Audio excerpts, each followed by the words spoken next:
Dear viewers, this story was written by a talented Ukrainian writer, Amora Battler. Hey Michael, I heard a familiar voice ahead of me. Oh hey Tut. I came closer and we hugged and patted each other on the shoulders. I hadn't seen my old friend in a couple of years.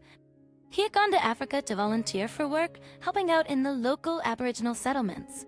Mostly he worked there as a doctor since he graduated from medical university and also taught English to the local children in his spare time. It's been a long time since we've seen each other. You've lost a little weight. I looked at his once plump cheeks. The heat there is unbearable, but you know, I'm even glad that I was able to lose a few pounds on local fruits. Well, that's good. You always look good. I've only been back a few days. I was on vacation first. But I gotta be honest. I've been meaning to track you down to see you. I went to your house, but some lady there said you didn't live there anymore. Oh yeah, a year and a half ago, we bought another house. We need a little bigger house than we had before. Are you expecting to have a baby? Oh yeah. Can you believe it? We've already had one. He's a year and 4 months old, but Christine has made me happy again, and we're expecting a brother or sister for our son. Well, congratulations on your son, and on the future. Thanks, buddy. Oh, I almost forgot. I brought home a lot of exotic fruits, too. I'd love to treat you to some. I hope your wife likes it. I think so. Listen, Michael, I'm in a bit of a hurry to get to a meeting. Why don't I write down my number for you? You call me tonight, or at least in about 3 hours, and we'll set it up. I pulled an old doctor's card out of my jacket pocket, and Kurt wrote his phone number on the back. I came home and told my wife that my old friend Kurt had returned from a business trip and was coming to visit us. How unexpected, she exclaimed. What to say when he was coming to visit us? Not yet. He was in a hurry, and we'll contact him later and arrange everything. Well then, Daddy, you have a very important job to do. I looked at her with a questioning look. See, I've been busy with the baby a little longer than usual today, so help me clean up. But the house didn't look dirty. You're just like a wizard at keeping things tidy.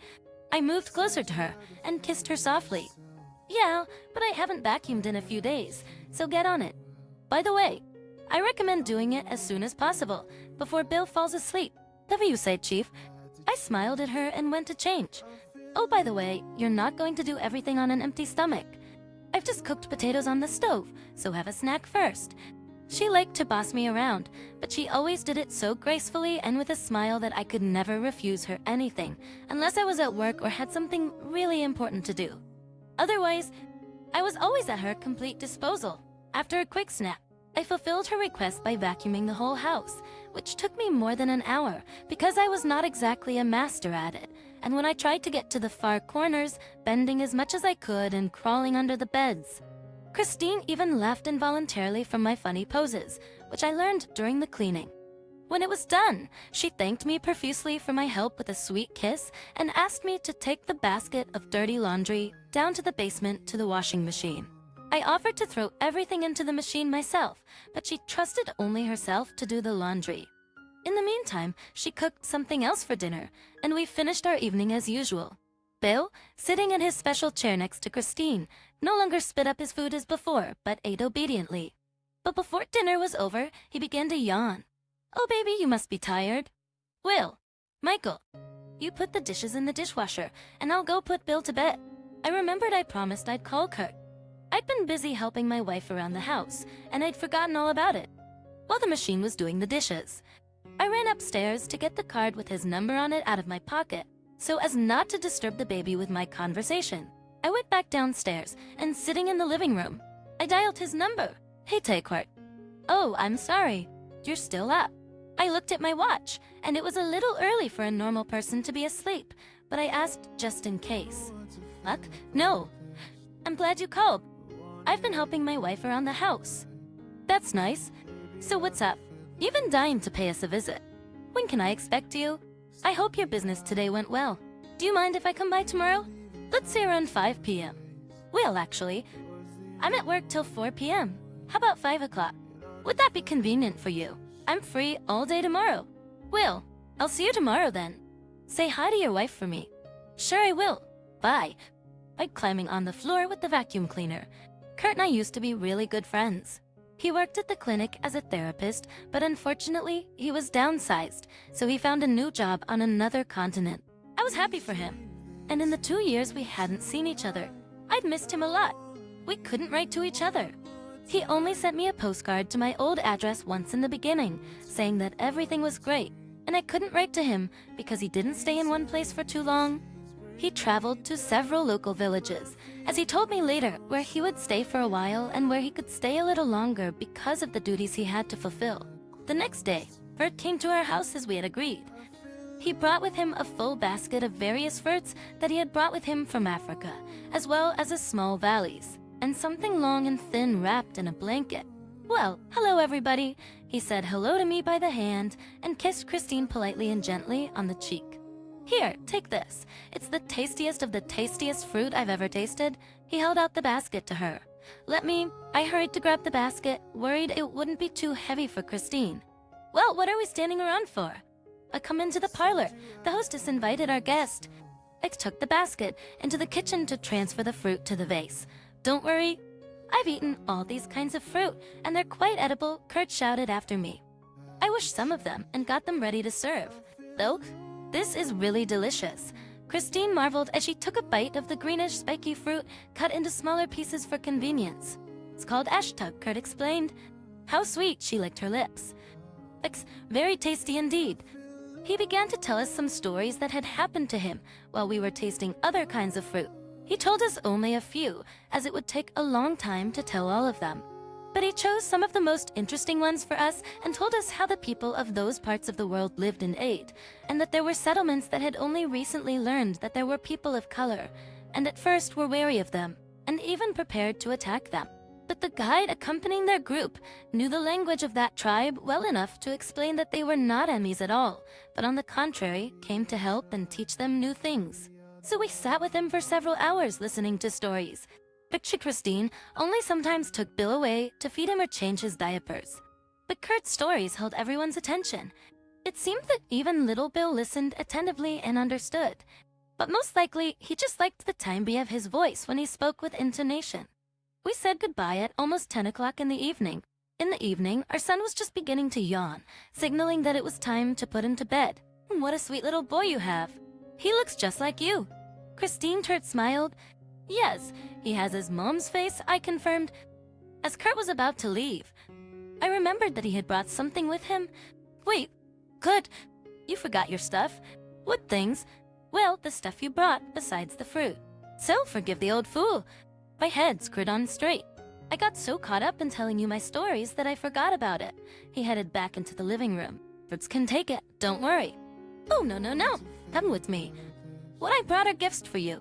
I brought them especially from Africa, too. I thought they were so marvelous that I thought you would like them very much." I followed him, but Christine took her son upstairs to put him to bed, as he was already closing his eyes, almost falling asleep. Kurt poured out that thin, long bundle first. He placed it carefully on the table and unwrapped it. Inside was a spear. The wood was a little pinkish-greenish, and the tip was stone, but when I touched it to feel it, I realized it was very sharp, like a razor. The spear was also adorned with several beautiful feathers and a small necklace of greenish pebbles. "What is it?" they asked. "Remember I told you about the tribe that was hostile to us at first? So after we had been there a few weeks, and during that time the chief's son fell ill. I examined him, of course, with his permission, and realized that he had nothing serious. Just a simple influenza that one of us had contracted when we arrived. But that disease they had never had before, and the boy ran a fever, and I quickly got him on his feet. The chief thanked me very much, and in gratitude gave me this spear as a token of his respect for me. He even called me Chicha. That's what they call a healer." "Interesting. But why didn't you keep it?" "It was a gift for you, wasn't it? Remember, a few years ago, you helped me out of a mess, and I still haven't been able to thank you properly." "It was nothing." "No, you helped me out a lot. So, I want to give you this spear as a token of our friendship. Please accept it." I took the spear in my hand. It was quite light in weight.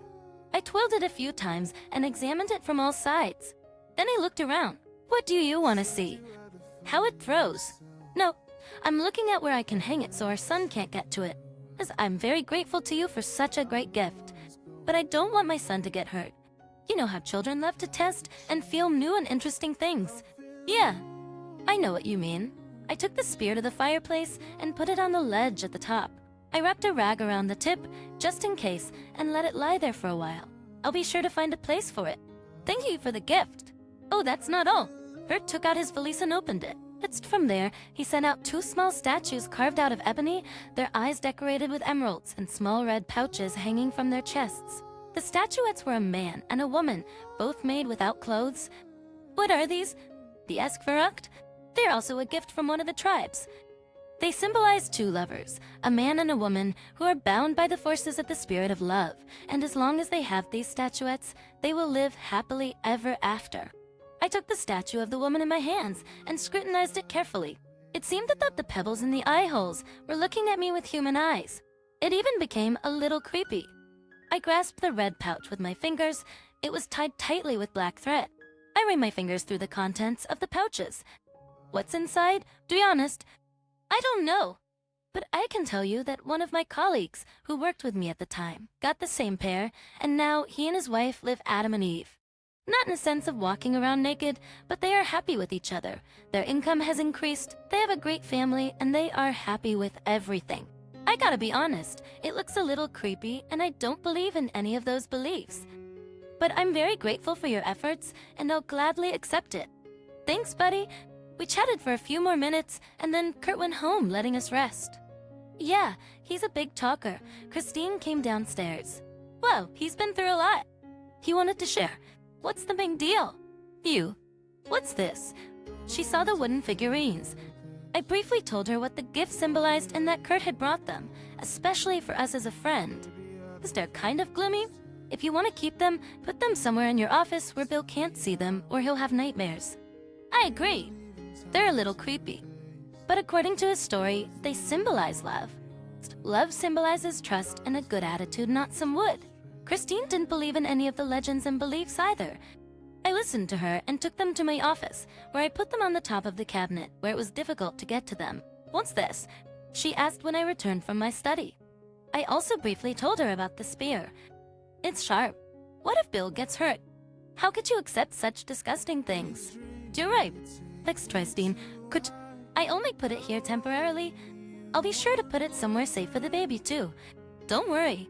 I took the spear from her hand, hugged and kissed her, trying to comfort her to stop worrying. I kept taking the second gift to my office. I even locked the door just in case, and we went to rest. That night, Kirstine slept uneasily. She was tossing and turning and crying out through her sleep. I gently touched her shoulder, trying to calm her down. Hence, sleep, sweetie, it's only a dream. Go back to sleep. It helped for a while, but then it happened again a few more times. In the morning, she got up exhausted. What were you dreaming about? I asked her when she woke up. Oh, some shadows like they were wandering around our room and they wanted to take. Oh my god, she jumped up and ran into Bill's room. It's expulsen sexually cellared. Schnully ixtipad span. I ran after her. What happened? I saw her take the baby in her arms and hold him and cry softly, so as not to frighten him. I dreamed that they wanted to take the baby away from us. I went to her and hugged her, and with my other hand, I stroked my son's slightly hairy head. Calm down. It's just a dream. You just heard a lot of stories last night. She rocked him gently, leaning one shoulder on me. I even felt a little guilty for letting my friend tell her bedtime stories like that. But then again, they were just stories, and Christina herself sometimes liked to watch horror movies before bed. But they never had that effect on her. Or maybe she was under the influence of those strange gifts. Figurines were just figurines, nothing special. I took some time off work and called our marriage counselor for a consultation. We rarely consulted him, but he was a classmate of mine and always offered to help, even just for the sake of a long-time friendship. He confirmed that my wife's nightmares were most likely from yesterday's experiences, and there was nothing terrible about it. But he asked me to let him know if the dreams recurred because he knew she was pregnant again, and that could also affect her suggestibility when hearing unusual stories. I asked him not to inform my wife about my call so that she would not worry, but I called her back several times that day while I was at work to make sure she was okay. She assured me that everything was fine, and she had almost forgotten about the nightmare, and the baby was fine. Later, near the end of the day, I called Kurt and asked him to meet me, but not at our house. I invited him to sit in a cafe. I wanted to discuss some details with him. Listen, man, I'm sorry. I didn't realize it would have such an effect on Christine. But believe me, I have no malicious intent. I believe you. But still, next time you talk about your adventures, try to avoid any scenes like a sacrifice or anything like that. All right, man. Whatever you say. I'm really sorry. My wife and I were home alone this evening. Kurt didn't come to our house tonight, said he had some business to attend to. We had our usual dinner and went to bed. But this night, my wife had the same thing again as last night. She was tossing and turning and mumbling in her sleep. The next day was a day off, and I stayed home, after calming my wife down again. I went to my office to do a little work on the computer. Sometimes I took work home with me to get through a project I was working on. Sitting at my desk and staring at the monitor, I couldn't concentrate for some reason. I went to make myself a strong coffee and returned to my seat, sitting in my chair and sipping my coffee, hoping that useful thoughts would pop into my head. I fanned my eyes around the office as if looking for an answer somewhere in the walls or ceiling, and then I stumbled upon the same strange figures. I looked at them again, and it seemed to me that I couldn't take my eyes off them. But still, putting the cup on the table, I went and got them and took a picture of them, then hid them back. I started scouring the internet looking for any mystical artifacts or someone who knows about them. After half an hour, I did come across an old professor who was a historian, archaeologist, an anthropologist, as well as a student of all sorts of cultures. Anyway, the blurb about him on the page was pretty impressive. I scoured the page from top to bottom and found an email and phone number there. I wrote to him, greeting him and introducing myself. I also described to him my story of what had happened to me and my wife over the past 2 days and sent him a picture of those figurines. As I was about to send, I also remembered the spear that a friend had also given me. I decided to send the professor a photo of that spear too, just in case. And when the letter was ready, I pressed the send button. Then I looked at my watch. It was already around 11 in the morning. I decided to call him too, but no one picked up the phone instead. I heard a distinctive beeping and an offer to leave a message.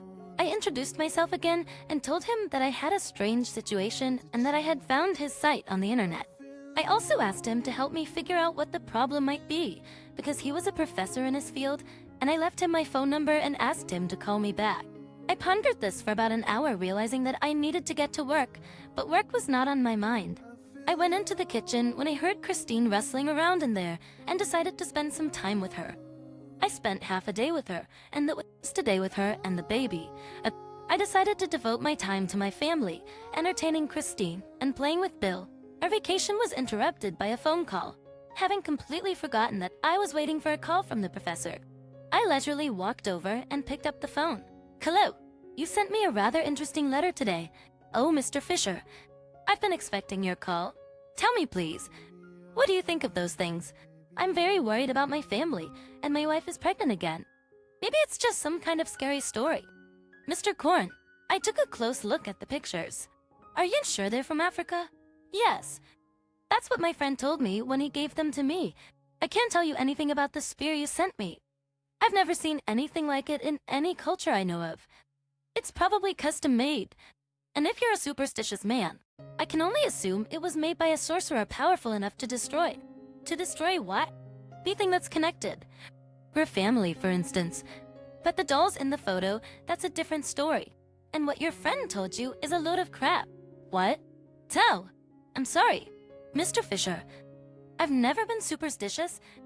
I'm an atheist, and I don't believe in such things. But there really is something going on in my house. It doesn't matter if you believe in spirits or not. They believe in you, and they're always present in our world. So what's wrong with those evil figures? I'm familiar with that kind of work. Yes, these dolls are really made to bind the souls of two people. But when they're made, there's a point where they're filled with the mummy of the people they want to bind together forever. I'm sorry. I don't quite understand. Have you ever heard of voodoo dolls? Yeah. I saw a movie once. Yeah, it's kind of like those dolls, but much more powerful.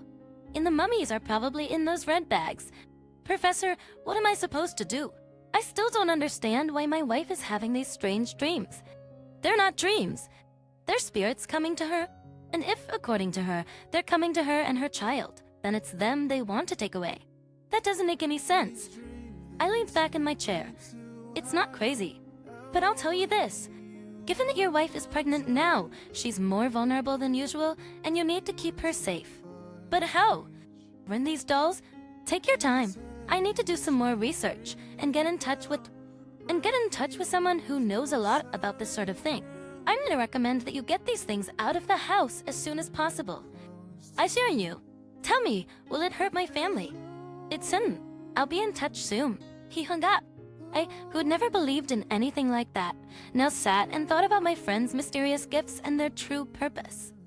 I decided not to tell my wife, so as not to worry her.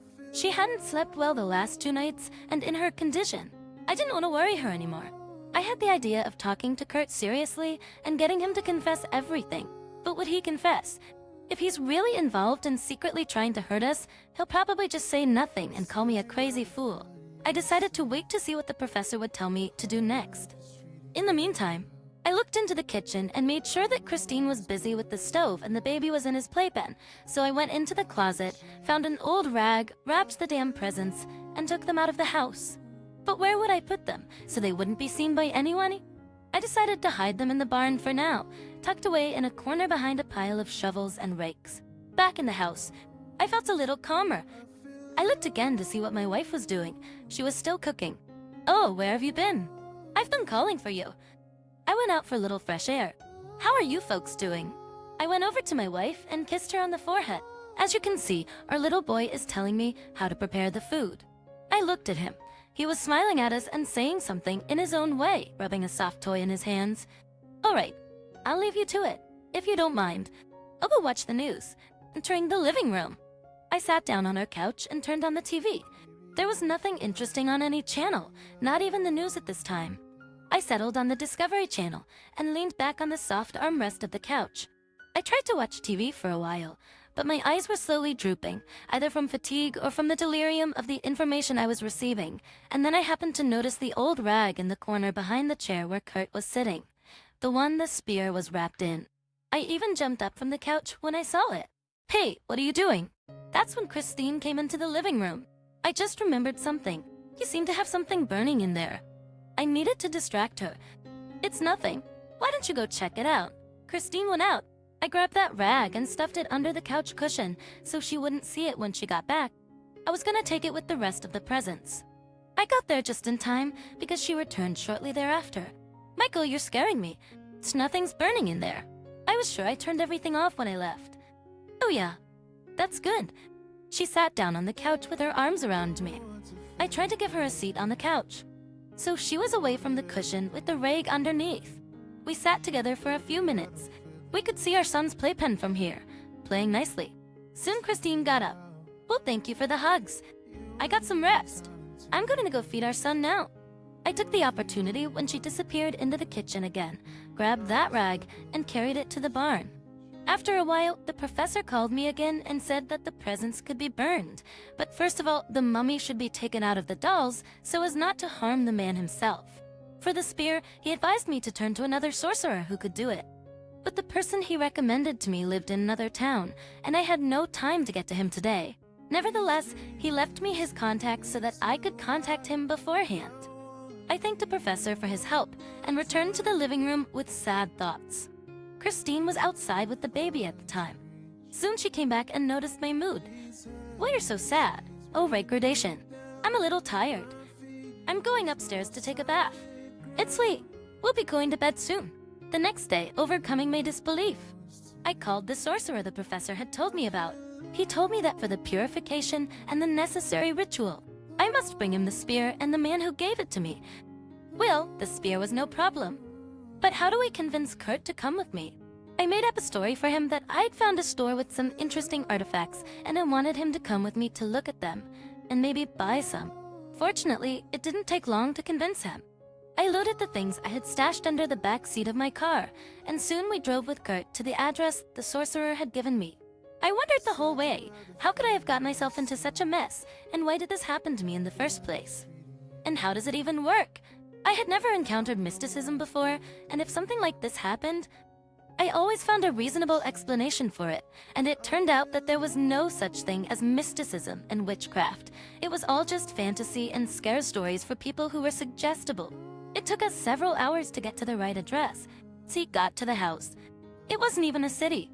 His house was a few kilometers away from another town, away from people and the road, in a deserted place, and all the way to the house we had to drive on a sandy road, which was almost invisible. Are you sure this is the place? Kurt asked, puzzled. He didn't seem to know about this man. That's what I was told. If that's the case, let's go. After we parked nearby, we got out of the car. I took the luggage out of the car. What's this for? What are you going to do? Kurt recognized his gifts from earlier, but I pulled the gun I had prepared earlier from my belt and pointed it at him. Ugh to me. Why are you doing this to me? Why did you give me all these? I found out what they mean. There's something wrong with my wife because of them. Why are you trying to hurt us? Are you crazy? Who told you that? Are you out of your mind? Doubt. I ordered him, pointing the gun at him, to enter the old man's house. We got into a dilapidated room, reminiscent of horror movies. Everywhere hung different herbs, skeletons, and different jars. On the walls and racks were laid out different artifacts, knives, and so on. In the corner, there was a fireplace very strangely built, but it was a working one, and there was a fire burning in it, which seemed quite powerful and bright, although the flame itself was small. Not far away, in a rocking chair, sat an old man dressed in a dark gray hoodie. He was all gray, and he also had a long gray beard and mustache. Did you bother me? I'm sorry, sir. I didn't mean to bother you, but I really need your help. I threw those presents on the empty table that stood in the middle of the room not far from the old man and unwrapped them. 2 statuettes and a spear rolled out of the cloth. The old man waved his hands in strange gestures before touching any of them. This man gave you all of this. He looked at Kurt, who stood in fear and incomprehension. Yes, I answered firmly. Why did you do it? He asked him, but Kurt didn't know what to say. He started to mumble something. I didn't mean anything by it. I just brought him presents. You're lying, answered the old man in a senile but powerful voice. You bear a grudge against that man. I looked at Kurt, still pointing the gun at him. Answer me, asshole. You were my friend. Is this all true and you're trying to do something to my family? I didn't want to do anything to your family. I just wanted to take what was mine. I don't understand. Don't you get it? How old is your son? Your wife got pregnant just before I left. Yes, we had an affair. But she still chose you. But she decided to keep the baby. Bill is actually my son. That doesn't make any sense. I lowered my gun for a moment and clutched my hands to my head, trying to wipe away my delusions and what I just heard. Kurt took advantage of the moment and tried to snatch the weapon from me. But I realized in time and raised the gun again, pulling the trigger. The bullet hit Kurt in the shoulder, and he clutched at it with a scream and retreated. The old man, who had been watching us all this time, spoke. Now you realize what you got from your friend. Now you know the whole truth. Are you satisfied? No. I just want to save my family, and if he wants to destroy it, I'll do anything. I remembered what the professor said about burning the statues to stop their effects. I grabbed them and turned to Kurt. Tell me, who are they? Who were they made for? Me and your wife, asshole. I told you, they were made to unite 2 souls. In a fit of rage, I threw both statues into the burning fireplace. Kurt suddenly folded himself in half and started screaming as if he was being burned alive. What have you done? The old man asked. But they should have been burned. Stupid. We should have taken the mummy out of them first. Now there's no telling what will happen to both of them. And I should have done that after I'd finished the spear ritual. For sexual god, what have I done? The old man looked at me with compassion. I will try to help you somehow. I can see that you are a kind man, and you have never hurt anyone. But I can't promise anything. Help me, please. I crawled to him on my knees. Save my wife and my son and our unborn child. But this man told you that your first son is not yours, but his. That's right. How do you know that? Did you hold a candle to it? Maybe he's just lying to piss me off. He's a fool. The spirits tell me. He went to another table where there was an ancient iron kettle, but with steam coming from the spout. It must have boiled recently. The old man took a small bottle out of the cupboard, poured a little of it into a cup, filled the rest with hot water, and handed it to me. Vakitisha, that's the trinket? What is it? Poison? So I won't suffer. Though, it's just an herbal infusion to help you calm down. You should be driving by now. I'm old, but I'm not so far behind. I even have a radio, and people tell me a lot of things. You drink. Don't worry. You'll be all right. I took a sip of the drink, which didn't taste so bad. I can put sugar in it. But the old man grinned. I told him not to and kept drinking. Kurt was lying on the floor all bent over, unable to scream, just hissing something like a snake and holding his stomach. The old man was whispering over his spear. After half an hour, I felt better and calmed down a little. But it seemed that when I finished the cup, I passed out, for I woke up sitting on it. The old man was still doing something with the spear.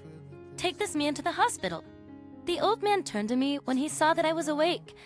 I tried to stand up, and I realized that my strength had returned, that the trembling in my hands was gone, and that my rage had subsided.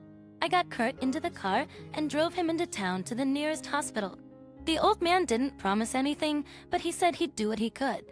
I just dropped him off at the door and drove on. As I continued to drive at breakneck speed, I was in a hurry to get home to find out how Christine was doing and if Kurt had told me the truth about her affair with him and that Bill wasn't my son. My mad rush led to the fact that I didn't notice the traffic light on my way turned red. I kept rushing forward and a cab crashed into me. I hit my head on the steering wheel and lost consciousness. I woke up when the ambulance doctors were attending to me. I could hear the police talking to each other, and I could see a flashing light not far away. "What happened?" I asked the doctor who was examining a small bruise on my head. "Oh, sir, you were in an accident? But you were lucky, but the passengers in the cab were not so lucky that they're badly injured." "Were they alive?" The askers. "Yes, but their condition is not good." For some reason, I wanted to go to them and at least apologize for my carelessness. But when the doctor led me to the ambulance where the injured were, I saw that Christine and Bill were lying there on the gurney. Bill was unconscious, covered in scratches. Christine was stirring a little. She seemed to notice me. I went over to her, nudged Christine. "Isn't true? Is what true? Bill. Is he Kurt's son?" "Where are you from?" she cried. "I'm sorry. I didn't mean it." A month went by. I secretly found out that Kurt had passed away in the hospital, as all of his internal organs had failed for some unknown reason. But Christine survived, and so did my unborn child. Some miracle saved them. But Bill never recovered. He was not my son, but I felt sorry for him. I was used to him, and I even cried when I heard he had passed away. When Christine was released from the hospital, I divorced her. She begged me to forgive her, but I couldn't. I always helped her while she was pregnant, and when she gave birth, I helped my son as much as I could, but I tried to see Christine as little as possible. Dear listeners, your support is very important to us. If you like our story, please like, comment, and subscribe.